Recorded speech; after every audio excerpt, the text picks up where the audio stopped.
to go feed somebody else? Come on, let's go. Let's go.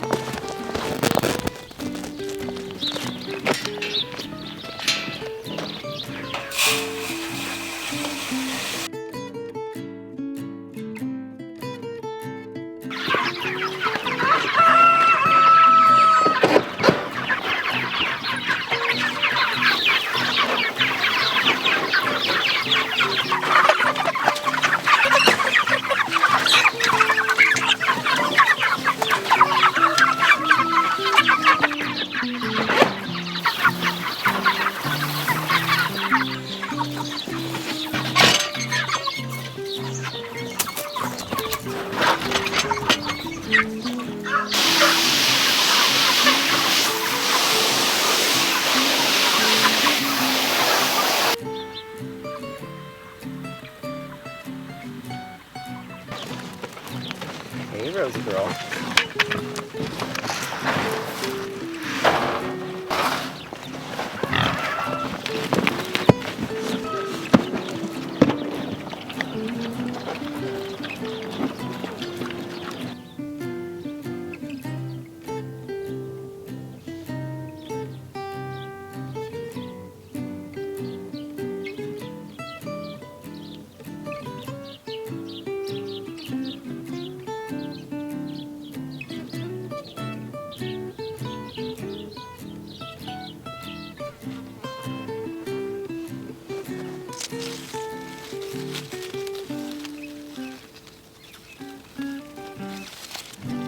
It is Saturday, April 16th, day before Easter. Oh yeah. Yeah, happy Easter, everybody. Happy Easter. For those of you guys who celebrate it with us. It's early in the morning. One of the things about this time of year is the grain. Hopefully you'll be able to pick it up around us here. We had a lot of watering to do this morning. A lot of chores to do. Not a whole lot of watering, I guess kind of normal, right? Yeah, it's normal. It's starting to, I think, back off a little bit. One of the cool parts about things that are coming together is that old sorghum patch. We had planted several different crops into that patch. We have several different types of squash, mainly winter type squash, also some summer squash, and we also have some Jerusalem artichoke, some fartichokes, and also some blackberries and boysenberries. Yeah, yeah. We've got a little bit of everything in there. On the eastern orchard, we have all of our pome fruit, and we actually have quince. For the first time ever, we have the Smyrna quince. So Natasha, thank you so much for suggesting that variety. I think you grow that as well. And then of course, berries. You'll see one of our Shangri-La mulberries that we're sitting underneath here this morning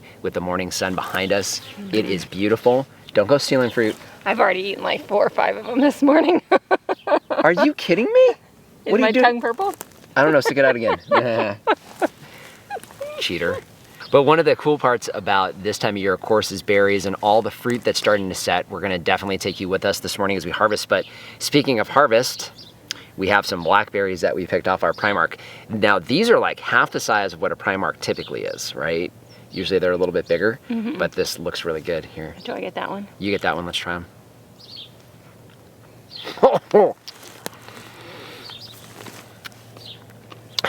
Excuse me for a moment.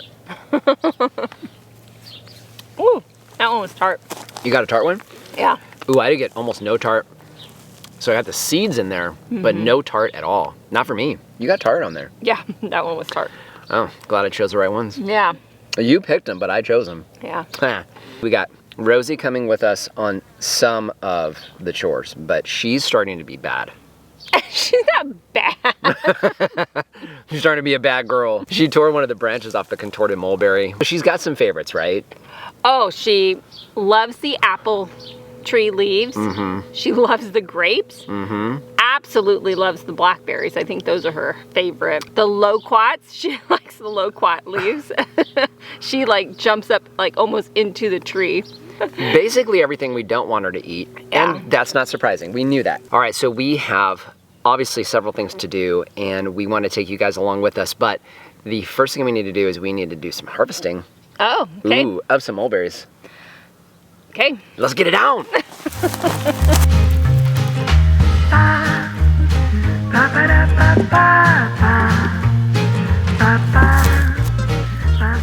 So here in front of the contorted mulberry, and we have fruit. What's really cool is in the past we've gotten a couple pieces of fruit off here and it hasn't been much to speak of, smaller than the size of the everbearing, but this one here is a little bigger. I'm gonna go ahead and try one of these guys here for the first time. Let's see how it tastes. Really good.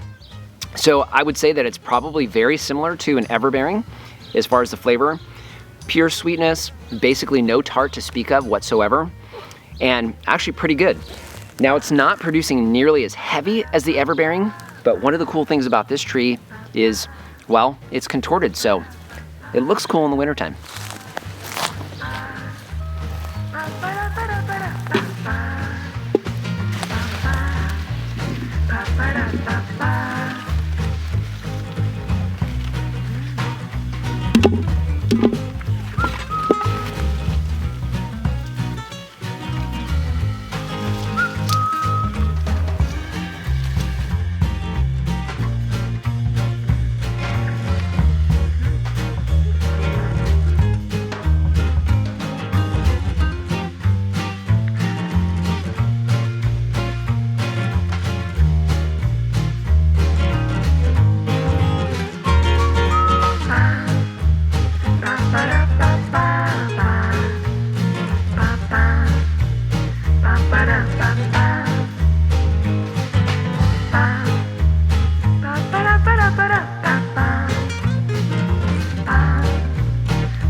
We just spent the last couple of hours harvesting a lot of mulberries. These are 1 gallon pails. Most of these are the everbearing mulberry.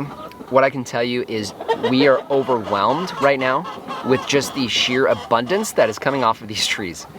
These are 2 years old, right at 2 years old, and this harvest has just begun. In fact, Lori's been harvesting this week, and I think we already have a full 1 gallon Ziploc. So that's about 3 to 4 pounds of mulberries, predominantly off of these 3 trees. And I can tell you, there are still hundreds of ripe mulberries on this tree. Amazing. And what's gonna be even more amazing is freezing these and then turning these into a tasty adult beverage, which is quickly becoming one of our favorite. Okay, so we still have a little bit of harvesting left to do, and then we've got a couple projects that we have got to get done today.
We had to add a 4.5 foot wire here, which we didn't have to do on the old property because we had some wind block naturally with the house and the wall.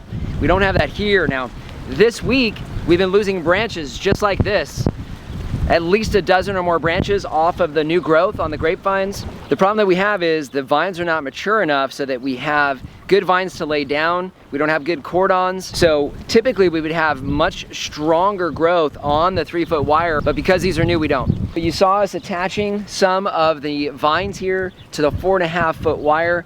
This will allow those to hold on and give it a little bit of rigidity so that we don't lose these vines, these brand new vines, which tend to be really weak in the beginning, and then they strengthen up over time. We have rabbits that are basically grabbing onto the ends of these, pulling down, and then ripping these off as well. We're trying to keep all of these up and away from that, and also dealing with the wind. So giving something to brace these new vines is gonna make a difference. I think Rosie will like these.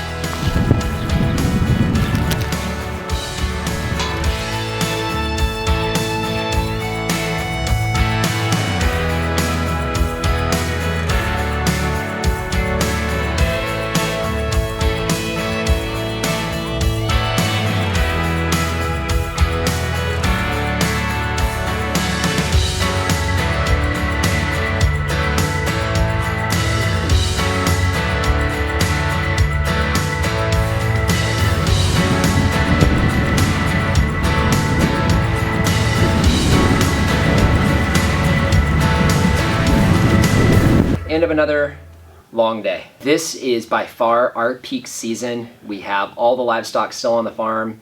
We have chicken processing next week, right? And the nuggets are getting really, really big, and we are ready to be done with that. But the pasture looks fantastic because of it. You guys are watching the garlic episode today, if you've been watching today's episode at least. That is the drying and curing garlic, so it's doing really, really well here in the outbuilding, drying up nicely. I think we're gonna have to call it for today. I still have YouTube editing to do. And it's 3 o'clock in the afternoon. Yeah. It's time to hustle. I know. It's not done yet. It's not done yet. If this is your first time joining us, this is our weekly vlog. This is where we give you an update on everything that's going on around this newly establishing farm here in the Arizona desert. But we'd love to have you as a subscriber. Any questions or comments, leave those in the comment section down below. And our Amazon shop, I'll leave a link down in the description. That is a free, painless way to help support the channel. If you start with the link down below, it doesn't matter what you buy, you help to support us here. So just want to thank you for joining us today and remind you, if we can farm on the edge of nowhere, So can you. it's time to have a drink. Yes. Alcohol and otherwise. See if it'll transfer. Is it transferring? It's not transferring? Hold on. Put your face next to mine. Really close. It is next to yours. You need to sniff. I don't know how I can be closer. I know how you can be closer. Don't know what else to say about That's it. all you're gonna say. Let's see, we'll fill that with silence.